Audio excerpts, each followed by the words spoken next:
అందాల పోటీల విషయంలో మంత్రులు పాల్గొంటుండని నారాయణ గారు చేసిన స్టేట్మెంట్ అనేది ఒకసారి సరిచూసుకోవాల్సిన అవసరం ఉందని చెప్పి వారికి విజ్ఞప్తి చేస్తున్నాం. ఎందుకంటే శాఖాపరమైన సంబంధాలు ఉన్న మంత్రులు కానీ శాఖాధికారులు మాత్రమే ఆయా ఈవెంట్స్కు సంబంధించి పాల్గొనడం జరుగుతుంది. ఇప్పుడు రామప్ప దేవాలయం దగ్గర సందర్శన ఉందనుకోండి, కొండా సురేఖ గారు ఉండాల్సి వస్తుంది.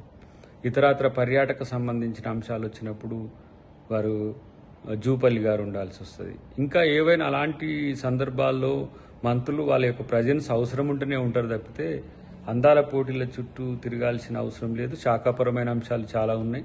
అటు సరస్వతి పుష్కరాలే కాకుండా ఇతరత్ర ఏవైతే ప్రభుత్వ కార్యక్రమాలు ఉన్నాయో వాటికి సంబంధించి పర్యవేక్షణలో ఉన్నారు. అటు ఒరిజినల్ సిటీలో జరిగిన విషాదం వైపు కొంతమంది మంత్రులు ఉంటున్న పరిస్థితిని గమనించాల్సిన అవసరం ఉంది.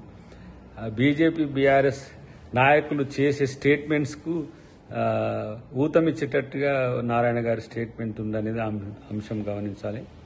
ఇంకొకటి ఏంటంటే భాగస్వామ్య పార్టీగా వారు ప్రశ్నించే హక్కు కూడా కలిగి ఉన్నప్పుడు కూడా వాటితో తెలంగాణ సంస్కృతి, తెలంగాణ జాతీయ గీతం, తెలంగాణ యొక్క కల్చర్ అనేది ప్రపంచ దేశాలన్నిటికీ ఇప్పుడు పోతున్న అంశాన్ని మీరు గమనించండి.